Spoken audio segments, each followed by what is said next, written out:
آپ نے کئی مرتبہ یہ حدیث بیان کی ہے کہ 6 لوگوں پر اللہ تعالیٰ نے لعنت فرمائی ہے، جن میں سے ایک میری سنت کو ترک کر دینے والا بھی ہے۔ چنانچہ اس دن میں جو لوگ فرض نماز سے جڑی ہوئی 12 سنت موقدہ چھوڑ دیتے ہیں، کیا وہ لوگ لعنت کے مستحق نہیں قرار پائیں گے؟ وضاحت فرما دیں۔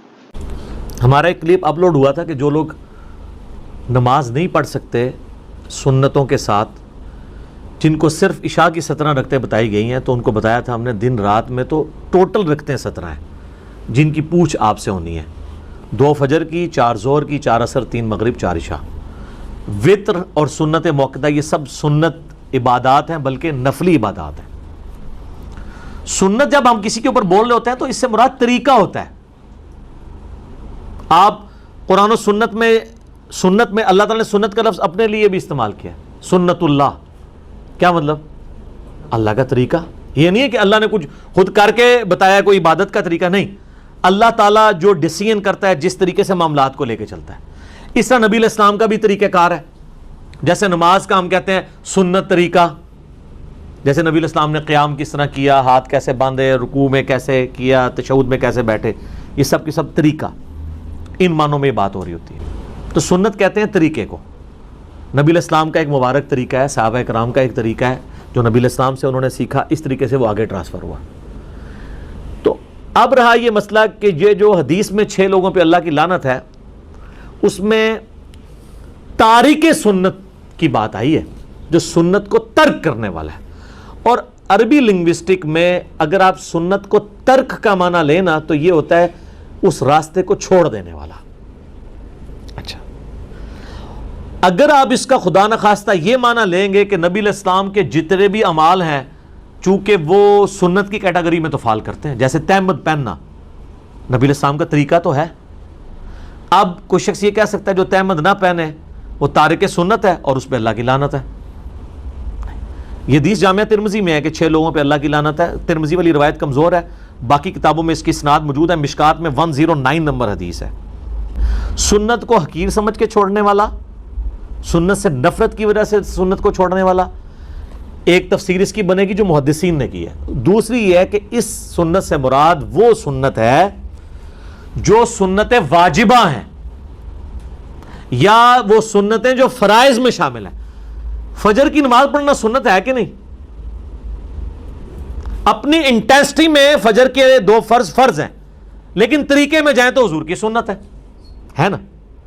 تو فجر کے 2 فرض وہ سنت ہے جس کو ترک کرنے والا لعنت کا مستحق ہے۔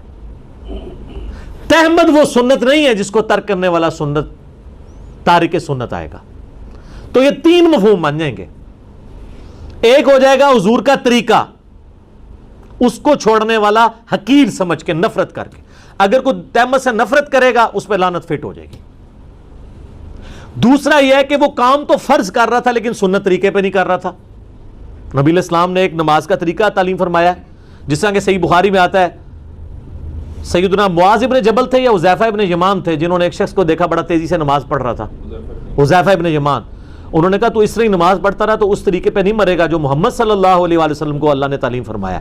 نماز تو وہ پڑھ رہا تھا لیکن حضور کی طرح وہ سجدے اور رکوع نہیں کر رہا۔ تو دوسرا مفہوم یہ ہو گیا۔ نمبر 1 مفہوم کیا ہوا؟ سنت سے نفرت کرنے والا۔ نمبر 2، کام تو فرض کر رہا تھا لیکن سنت طریقے پہ نہیں کر رہا تھا، غلط طریقے پہ کر رہا ہے۔ ایک بندہ نماز میں ہاتھ سر پہ باندھنا شروع کر دے تو نماز تو وہ پڑھ رہا ہے لیکن سنت طریقے پہ نہیں، یہ کمر پہ باندھ لے۔ اور نمبر 3، ایسی سنت چھوڑنے والا جو سنت فرض تھی، چاہے حقیر سمجھ کے چھوڑا یا بغیر حقیر کے۔ ایک بندہ کہ میں نماز کو حقیر تو نہیں سمجھتا لیکن سستی کی وجہ سے نہیں پڑھتا، وہ بھی لعنتی ہے۔ صحیح مسلم میں حدیث ہے جس نے بندے کے کفر اور اسلام کے درمیان فرق کیا ہے؟ نماز۔ جامعہ ترمذی میں حدیث ہے جس نے جان بوجھ کے نماز چھوڑی گویا اس نے کفر کیا، من ترک الصلاۃ متعمدا فقد کفر۔ جامعہ ترمذی میں شقیق تابعی کا قول ہے کہ صحابہ کرام تارک نماز کے سوا کسی اور کے اوپر کفر کا فتویٰ نہیں لگاتے تھے، اور کفر کا فتویٰ تو قرآن میں آیا ہے، وَأَقِیمُوا الصَّلَاةَ وَلَا تَکُونُوا مِنَ الْمُشْرِکِینَ، سورہ الروم میں۔ نماز کو قائم رکھو اور مشرکین میں سے نہ ہو جاؤ۔ تو 3 طرح سے لوگ سنت کے حوالے سے لعنت کے مستحق ہوں گے۔ نمبر 1، کسی سنت سے نفرت کی وجہ سے چھوڑ دیں، حقیر سمجھ کے۔ والا. دوسرا فرض کام کر رہا تھا لیکن سنت طریقے پہ نہیں کر رہا تھا, وہ بھی لعنت کا مستحق. اور نمبر 3 وہ سنتیں جو حضور نے فرض کے طور پہ تعلیم فرمائی ہیں, دین میں ضروری جاری کی ہیں اور اس کے چھوڑنے پہ وعید بتائی ہے, اس کو چھوڑنے والا بھی لعنتی ہوگا. اب آ جائیں یہ فرض کی جو 12 سنتیں ہیں, کس ضعیف حدیث کے اندر صحیح تو ہی نہیں ہے یہ 12 سنتیں چھوڑنے والے کے اوپر حضور کی کوئی وعید موجود ہے؟ ہاں, اس کا تو اسلوب بھی بالکل ڈیفرنٹ ہے. بخاری و مسلم دونوں میں موجود ہے. نبی علیہ السلام نے فرمایا جو فرض کے سوا 12 رکعتیں قائم رکھے گا اللہ تعالیٰ اسے جنت میں محل عطا فرمائے گا. یہ ہے فضیلت. اب اس کو لے آئیں آپ نماز کے اندر جو سنتیں ہیں اس کے اندر کون سی وعید آئی ہوئی ہے؟ اس میں تو بخاری مسلم میں آتا ہے جو فرض کے علاوہ 12 رکعتیں پڑھ لے گا اسے جنت میں اللہ تعالیٰ محل دے گا. ایک فضیلت کی بات ہے. اور جو نہیں پڑھے گا ظاہر اسے نہیں ملے گا. That's all. فرض نماز کافی ہے. اور اس کو سپورٹیو حدیث جو ہم اکثر پیش کرتے ہیں, بخاری مسلم دونوں میں حدیث ہے.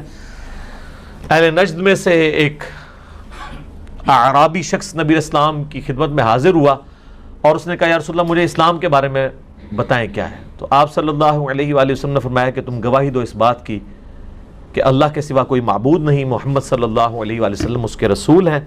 اس کے بعد فرض نماز کو قائم رکھو. اس نے آگے سے پوچھا صرف فرض کو؟ آپ فرمایا الا یہ کہ تم نفل نماز بھی پڑھ لو. یعنی اس کے اندر نفلی نماز, نفل عربی میں کہتے ہیں اضافی کو ہیں. سر اس کا مطلب ہی اضافی ہے. نفل عربی میں کہتے ہیں اضافی کو. اسی لیے انفال جو ہے مال غنیمت کو کہا جاتا ہے کہ وہ اضافی مال ہے جو آپ کو مل گیا ہے.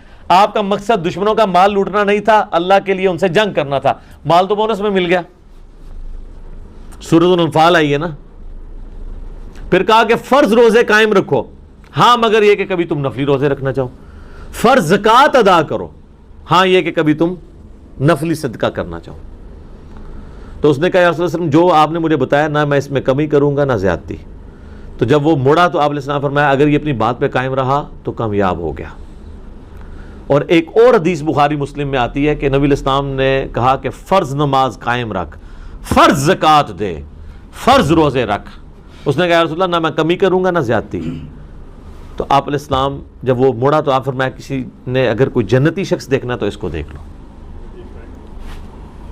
تو فرض نماز تھی. فرض نماز تو وہی ہے جسے عموماً فرض نماز کہا جاتا ہے.